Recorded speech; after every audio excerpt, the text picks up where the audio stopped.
거룩한 습관의 힘이라는 제목으로 오늘 하나님 말씀을 전하겠습니다. 아주 작은 습관의 힘이라는 책이 있어요. 여기에 실린 영국 사이클 팀에 관한 흥미로운 이야기를 제가 좀 소개해 드리겠습니다. 1908년 이후 영국 사이클 팀은 100년간 올림픽에서 단 한 번 금메달을 땄을 뿐이라고 합니다. 세계에서 가장 큰 사이클 대회인 투르 드 프랑스에서는 110년 동안 단 한 명의 우승자도 배출하지 못했습니다.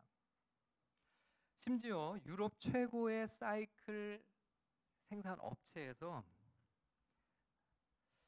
영국 팀에는 자기의 회사 제품을 팔지 않겠다고 했는데, 그 이유는 혹시라도 영국 선수들이 자기 회사 제품을 타는 것을 다른 나라 사람들이 볼까봐 두려워서 팔지 않았다고 할 정도니 영국 사이클 팀의 수준이 어느 정도인지 짐작이 가시죠. 평범 이하의 영국 사이클 팀의 운명을 바꿔놓는 일이 일어납니다. 2003년 브레일스퍼드라는 새 감독이 부임하는데요. 새 감독과 호흡을 맞추기 시작한 지 불과 5년 만에 영국 사이클 팀엔 놀라운 변화가 일어나기 시작해요. 2008년 베이징 올림픽에서 사이클 부분 금메달을 무려 60%를 석권합니다. 4년 후 런던 올림픽에서는 9개의 올림픽 신기록과 7개의 세계 신기록을 수립해요. 같은 해 영국 사이클 역사상 최초로 투르 드 프랑스 대회에서 우승자가 나옵니다. 그 다음 해부터 영국 팀은 투르 드 프랑스 대회에서 무려 5번 연속으로 우승하는 기염을 토해내는데요. 여러분, 도대체 영국 사이클 팀에 무슨 일이 일어난 걸까요? 브레일스퍼드 감독과 코치들은 그들의 사이클 팀에 적용할 수 있는 아주 작은 일들부터 하나씩 바꿔나가기 시작했어요. 감독은 이렇게 말했습니다. 당신이 사이클을 탈 때 할 수 있는 모든 일을 다 잘게 쪼개서 생각해보고 딱 1%만 개선해보라. 그것들이 모이면 상당한 발전이 이루어질 것이다. 내 전략의 전반적인 원칙은 바로 이 관점에 따라 세워졌다. 아주 작은 변화에 집중했다는 거예요. 매일 1%의 성장을 중요하게 여겼다는 겁니다. 여러분, 오늘 하루 몸에 좋은 것을 먹고 운동을 하고 공부를 했다고 해서 당장 눈에 보이는 결과가 나타나나요? 그렇진 않죠. 마찬가지로 오늘 몸에 좋은 것을 한번 먹고 운동을 하루 거르고 해야 할 일을 미뤘다고 해서 당장 나쁜 결과를 얻는 것도 아닙니다. 문제는 이런 작은 변화들이 차곡차곡 쌓이고 모인다는 거죠.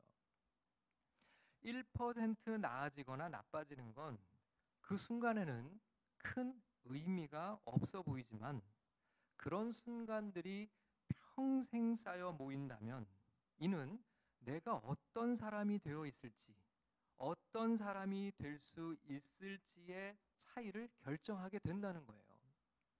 성공은 아주 작은 습관들의 결과라는 거죠. 여러분, 영적인 삶에서도 습관이 대단히 중요하다는 사실을 아십니까? 예배 때 은혜 받고 이제는 변해야지 결단하고 집으로 돌아갑니다. 그런데 그 결심이 오래 가질 않아요. 부흥회나 수련회 때 큰 은혜를 받고 돌아오지만 사흘이 지나면 벌써 제자리에 돌아가 있는 자신을 발견하게 되죠.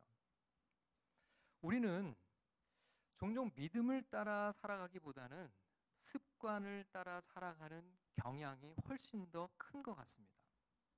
여러분, 에베소서 4장 22절에는 이런 말씀이 있어요. 자, 우리 다 같이 한번 읽어보겠습니다. 시작. 너희는 유혹의 욕심을 따라 썩어져가는 구습을 따르는 옛사람을 벗어버리고. 자, 여기 보면 구습이라고 하는 단어가 있죠. 옛사람의 습관을 가리키는 말이에요. 우리는 예수 그리스도 안에서 새로운 피조물이 되었습니다. 그러나 옛사람의 습관에 발목이 잡혀 영적으로 성장하지 못하고 앞으로 나아가지 못할 때가 너무나 많이 있어요. 여러분, 예레미야 22장 21절 말씀을 보면 여호야김이라는 왕이 나오는데요. 하나님께서 이 여호야김 왕에 대해서 이렇게 평가한 구절이 있습니다. 자, 21절 말씀 같이 한번 읽어보겠습니다. 시작. 내가 평안할 때 내가 내게 말하였으나 내 말이 나는 듣지 아니하리라 하였나니 내가 어려서부터 내 목소리를 청종하지 아니함이 내 습관이라. 여러분, 하나님의 말씀을 듣는 좋은 습관이 있는가 하면 어려서부터 하나님의 말씀은 죽어도 안 듣는 이런 습관을 가지고 있었다는 거예요. 여러분, 예수 믿기 이전 우리 모두의 습관이기도 하죠. 옛사람의 습관 말입니다. 예수님을 믿고 거듭난다고 하면 여러분, 이런 습관이 저절로 바뀌면 얼마나 좋을까요? 그러면 믿음을 따라 살아가는 삶이 훨씬 더 수월할 것 같아요. 그러나 여러분, 이 옛사람의 습관은 우리가 새 사람이 되고 거듭난 신자가 됐다고 하더라도 저절로 바뀌지는 않아요. 습관을 바꾸는 것은 쉬운 일은 아니죠. 그러나 여러분, 너무 희망에 찬 또 소망이 되는 것은 습관은 바꿀 수 있다는 거예요. 아니, 바꾸어야 하는 겁니다. 우리 모든 그리스도인들이 거룩한 습관으로 옛사람의 습관을 바꾸어야 돼요. 성령의 능력을 힘입어서 거룩한 습관을 세워야 되는 겁니다. 거룩한 습관은 우리가 믿음을 가지고 세상을 살아가는 데 있어서 대단히 중요한 그런 과제가 아닐 수 없어요. 여러분, 거룩한 습관의 좋은 예를 보여주는 한 인물이 있습니다. 그가 바로 오늘 우리가 함께 읽은 다니엘이라는 사람이죠. 다니엘은 10대 청소년의 나이에 포로가 되어서 바벨론에 잡혀갔습니다. 바벨론은 하나님을 모르는 우상 숭배의 나라죠. 그곳에서 교육을 받아요. 다니엘은 어려서부터 뜻을 정하고 하나님 앞에 성결한 삶을 살아가고자 힘썼습니다. 하나님은 이런 다니엘의 마음을 기뻐하셨습니다. 하나님이 주신 지혜와 명철함으로 다니엘은 공직에 오르게 돼요. 왕이 3번이나 바뀌지만 다니엘은 능력을 인정받아 총리의 자리까지 올라갑니다. 다리오 왕의 시대에는 3명의 총리 중 다리오 왕의 신임을 받아 수석 총리로 세워질 기회가 찾아와요. 근데 이때 문제가 생깁니다. 다른 총리들과 고관들이 다니엘을 시기하기 시작하죠. 다니엘을 끌어내리기 위해서 뒷조사를 하기 시작합니다. 웬만하면 털어서 먼지가 나올 법도 한데 다니엘은 아무런 허물을 찾을 수가 없었어요. 자, 그러자 총리들과 고관들이 다니엘을 죽일 음모를 꾸밉니다. 30일 동안 다리오 왕 외에 다른 신에게 기도하는 사람은 잡아서 사자굴에 던져 죽이는 법을 제정하고 공포하게 한 거예요. 다리오 왕은 이 법에 흔쾌히 동의를 했어요. 그리고 온 나라에 이 법이 공포되었습니다. 여러분, 소위 기도 금지법이 제정이 된 거예요. 자, 그런데 이런 사실을 너무나 잘 알고 있었던 다니엘이 어떤 선택을 했을까요? 자, 다니엘서 6장 10절 말씀 우리 다시 한번 읽어보겠습니다. 시작. 다니엘이 이 조서에 왕의 도장이 찍힌 것을 알고도 자기 집에 돌아가서는 윗방에 올라가 예루살렘으로 향한 창문을 열고 전에 하던 대로 하루 3번씩 무릎을 꿇고 기도하며 그의 하나님께 감사하였더라. 아멘. 여러분, 다니엘은 기도 금지법에 대해서 알고 있었어요. 이 법을 어기면 어떻게 되는지도 알고 있었습니다. 자, 그런데 어떻게 합니까? 기도해요. 숨어서 기도했나요? 창문을 활짝 열고 하루에 3번씩 무릎을 꿇고 기도해요. 자, 여기서 우리가 주목해 보고자 하는 표현이 있습니다. 그것은 전에 하던 대로라는 구절이에요. 예루살렘으로 향한 창문을 열고 전에 하던 대로 하루 3번씩 무릎을 꿇고 기도하며 그의 하나님께 감사했더라. 여러분, 다니엘에게는 거룩한 습관이 있었어요. 하루 3번씩 윗방에 올라가 예루살렘으로 향한 창문을 열고 무릎을 꿇고 기도하는 습관이 다니엘에게 있었다는 사실입니다. 자, 다니엘을 통해서 발견하는 거룩한 습관의 중요성. 자, 첫 번째는요, 습관이 정체성을 만든다는 사실입니다. 여러분, 정체성이 뭔가요? 정체성은 나는 누구인가 하는 거죠. 그런데 여러분, 이 정체성에서 우리의 행동이 나와요. 사람은 나는 누구인가 하는 정체성에 맞는 행동을 하게 되어 있습니다. 예를 들면 나는 운동하는 사람이라는 정체성을 갖고 있는 사람은 운동을 더 열심히 하게 돼요. 나는 부지런한 사람이라는 정체성을 가지고 있으면 실제로 부지런한 행동을 할 가능성이 훨씬 높아집니다. 정체성에서 행동이 나와요. 여러분, 반대도 가능하죠. 내가 늘 반복하는 행동을 통해서 정체성이 만들어지고 강화되는 거예요. 운동을 열심히 하면 나는 운동하는 사람이라는 정체성이 더 분명해집니다. 부지런한 행동을 하면 나는 부지런한 사람이라는 정체성이 강화되는 거죠. 그래서 정체성과 행동은 함께 가는 겁니다. 여러분, 우리가 세상에서 믿음을 지키며 살아가기 위해서는 우리의 정체성, 그리스도인으로서의 정체성이 분명해야 돼요. 여러분, 교회에서의 모습과 세상에서의 모습이 왜 다를까요? 교회에서의 모습과 직장에서의 모습이 왜 다르고, 가정에서의 모습이 왜 다르고, 학교에서의 모습이 왜 일관되지 않을까요? 여러분, 그것은요, 내 정체성이 분명하지 않기 때문일 수 있어요. 여러분, 다니엘은 정체성이 분명했습니다. 그걸 어떻게 할 수 있을까요? 다른 사람들이 다니엘은 하나님을 믿는 사람, 다니엘은 기도하는 사람이라고 생각하고 있었어요. 그래서 다니엘을 죽일 음모를 꾸미면서 기도 금지법을 만든 거죠. 그런데 이런 음모를 꾸민 사람들은 어떤 믿음을 가지고 있었냐 하면 기도 금지법을 만들어도 기도하면 사자굴에 넣는다고 해도 반드시 다니엘은 기도할 것이다. 하나님을 모르는 사람들이 이 믿음을 갖고 있었던 거예요. 그래서 이게 음모가 될 거라고 생각을 한 거죠. 여러분, 사람들 사이에서 다니엘에 대한 이런 확신이 없었다면 이런 법을 만들 이유가 없죠. 사람들이 다니엘은 죽어도 하나님을 믿는 사람이다, 다니엘은 죽어도 기도하는 사람이다 라고 생각했던 거예요. 그러면 사람들이 다니엘을 이런 사람이라고 알고 믿었던 이유가 뭘까요? 여러분, 그것은요, 다니엘의 정체성이 분명했기 때문에 그런 거예요. 다니엘 스스로 나는 하나님을 믿는 사람이다, 나는 오직 하나님께만 기도하는 사람이라는 분명한 정체성이 세워져 있었어요. 여러분, 다니엘의 정체성은 매일매일 반복하는 그의 기도의 습관을 통해 형성되고 강화되었던 겁니다. 다니엘에게는 거룩한 습관이 있었어요.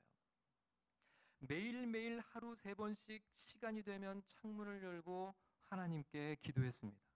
여러분, 대제국의 총리가 얼마나 바쁜가요? 엄청난 권력과 명예를 가진 사람이죠. 수많은 사람들이 우러러보는 자리예요.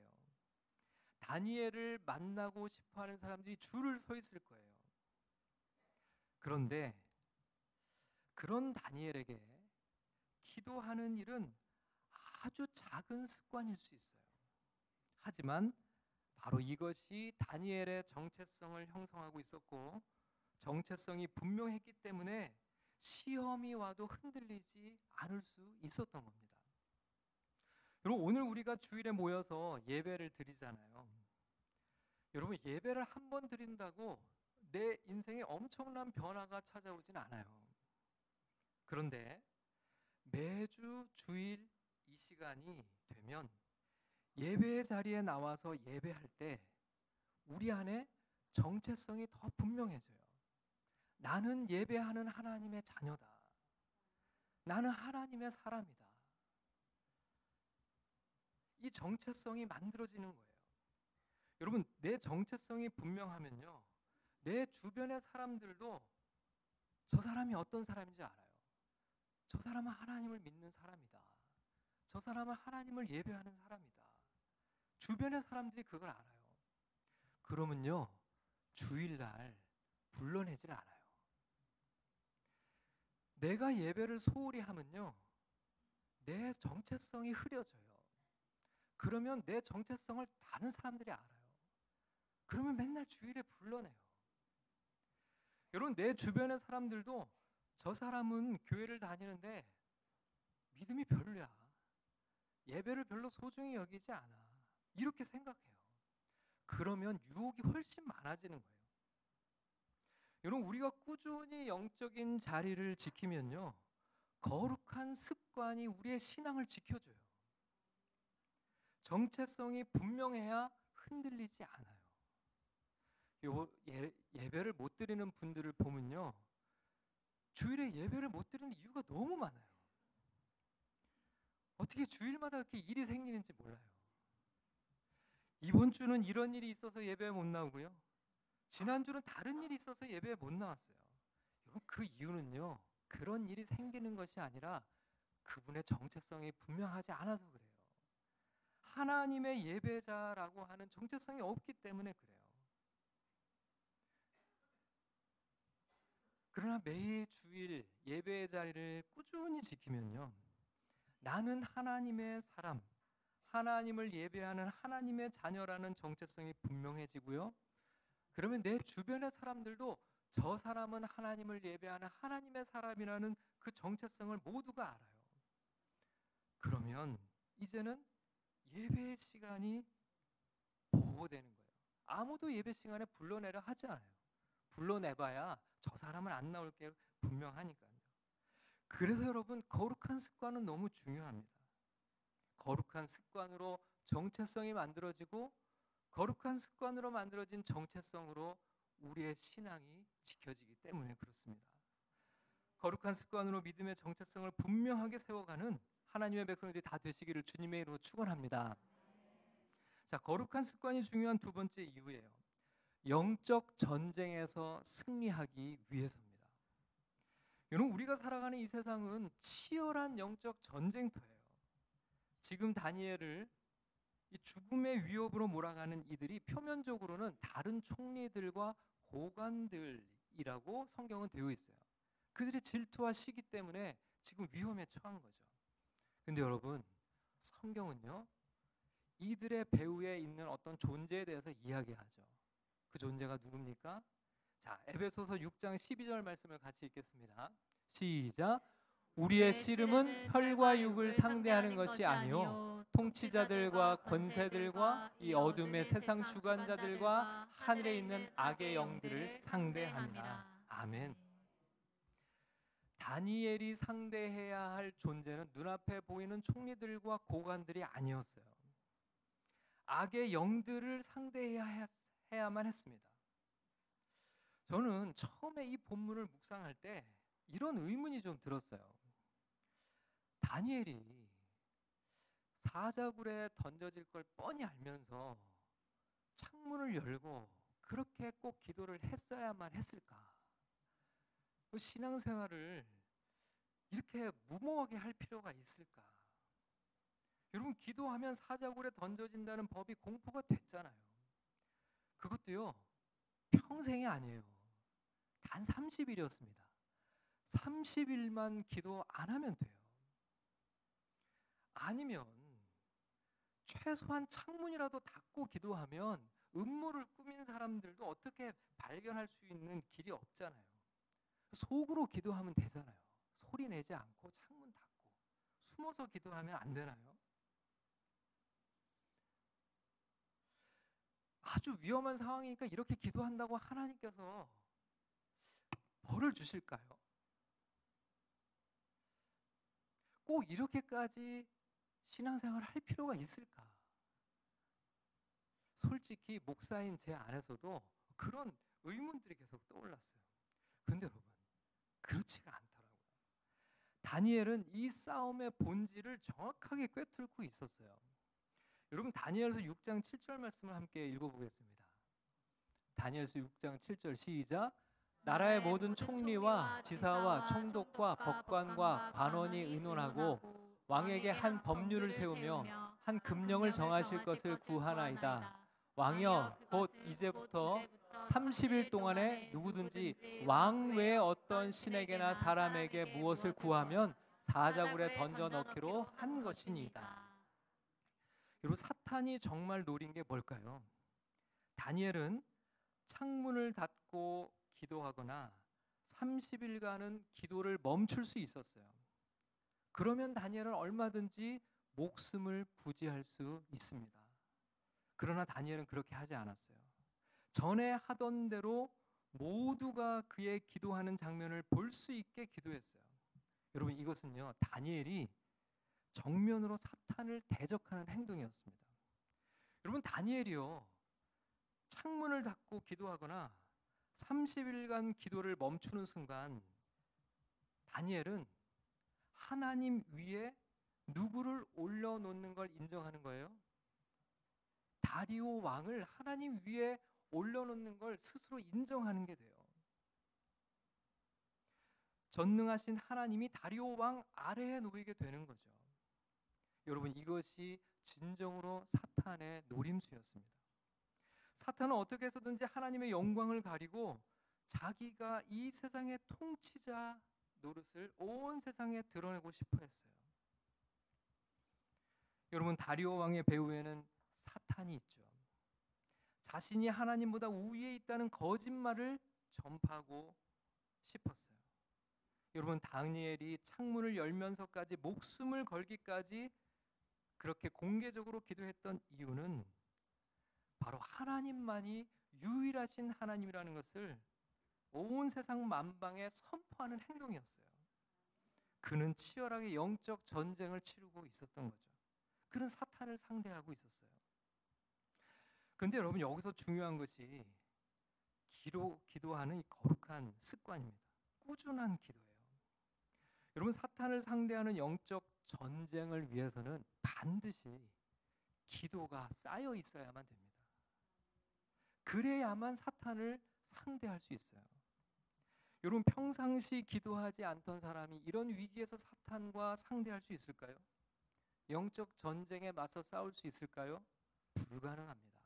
여러분, 이것에 대한 교훈을 복음서에서 찾을 수 있어요. 예수님께서 3명의 제자들을 데리고 산으로 올라가셨습니다. 나머지 제자들은 산 아래에서 기다리고 있었어요. 이때 한 아버지가 귀신에 들린 아들을 데리고 산 아래에 있는 제자들에게 찾아옵니다. 그리고 아들에게 들린 귀신을 내달라고 부탁을 해요. 제자들은 열심히 쫓아내려고 애를 썼습니다. 그러나 귀신은 떠나질 않았어요. 얼마 후에 예수님이 산에서 내려오셔서 이 상황을 아시고는 매우 안타까워하시며 귀신을 쫓아 아이를 고쳐주셨습니다. 나중에 제자들이 따로 있는 자리에서 예수님께 질문했어요. 왜 우리는 귀신을 쫓아내지 못했습니까? 자, 마가복음 9장 28절 29절을 읽어보겠습니다. 시작. 집에 들어가심에 제자들이 조용히 묻자오되 우리는 어찌하여 능히 그 귀신을 쫓아내지 못하였나이까? 이르시되 기도 외에 다른 것으로는 이런 종류가 나갈 수 없느니라 하시니라. 기도 외에는 다른 것으로는 이런 종류가 나갈 수 없다, 이렇게 말씀을 하셨어요. 자, 그런데요, 산 아래에 있는 제자들에게 귀신 들린 아이의 아버지가 찾아와서 부탁했을 때 제자들은 그런 기도를 하지 않았던 얘기인가요? 귀신을 쫓아내기 위해서 부단히 그들은 기도했어요. 그러나 귀신은 떠나지 않았어요. 그 이유를 예수님께 물었어요. 그랬더니 예수님께서 기도 외에 다른 것으로는 이런 종류가 나갈 수 없다고 말씀하셨어요. 그게 뭘까요? 여러분이 강한 영적 상대를 대적하기 위해서는 한 번의 기도로는 안 된다는 거예요. 오랫동안 기도로 꾸준히 기도를 쌓지 않고서는 이런 영적 존재를 상대할 수 없다는 거예요. 여러분, 왜 우리가 날마다 영적 전쟁에서 패배할까요? 여러분, 그것은 기도의 자리에서 실패했기 때문에 그런 겁니다. 꾸준한 기도, 기도의 습관을 가진 자들이 항상 기도의 자리에서 기도를 쌓아야지만 영적 전쟁에서 승리하는 삶을 살아갈 수가 있어요. 여러분, 다니엘은 지금 한판 영적 전쟁을 치르고 있습니다. 생명을 건 싸움을 하고 있어요. 얼마나 두렵고 떨리겠습니까? 왜 다니엘이라고 사자굴에 던져지는 것이 무섭지 않겠습니까? 그러나 꾸준히 거룩한 기도의 습관을 따라 기도의 자리에서 먼저 승리했기 때문에, 그리고 기도를 쌓았기 때문에 흔들리지 않고 이 영적 전쟁을 담대하게 임하고 있는 겁니다. 기도의 자리에서 승리하지 않고는 영적 전쟁을 이길 수가 없어요. 꾸준히 기도를 쌓는 거룩한 습관이 없이는 사탄이라고 하는 영적 존재를 상대할 수 없습니다. 여러분, 매일매일 기도의 자리가 작은 일 같아도 거대한 전쟁의 승패를 결정짓는 자리입니다. 그래서 거룩한 습관이 중요한 거예요. 매일매일 기도의 자리에서 승리하는 영적 군사들이 다 되시기를 주님의 이름으로 축원합니다. 자, 거룩한 습관이 중요한 세 번째 이유예요. 믿음의 인내를 이루기 때문입니다. 여러분, 다니엘은요 10대의 포로로 잡혀갔어요. 그로부터 60년 이상의 시간이 흘렀습니다. 다니엘은 예루살렘으로 향하는 창문을 열고 하루 3번씩 기도했어요. 여러분, 다니엘은 무슨 기도를 했을까요? 무슨 기도의 제목이 있었길래 60년을 한결같이 하루 3번씩 기도를 했을까요? 여러분, 예루살렘에는 성전이 있는 곳이었죠. 솔로몬이 예루살렘의 성전을 봉헌하며 이렇게 기도했습니다. 열왕기상 8장 33절 34절 말씀을 함께 읽겠습니다. 시작. 만일 주의 백성 이스라엘이 주께 범죄하여 적국 앞에 패하게 되므로 주께로 돌아와서 주의 이름을 인정하고 이 성전에서 주께 기도하며 간구하거든 주는 하늘에서 들으시고 주의 백성 이스라엘의 죄를 사하시고 그들의 조상들에게 주신 땅으로 돌아오게 하옵소서. 아멘.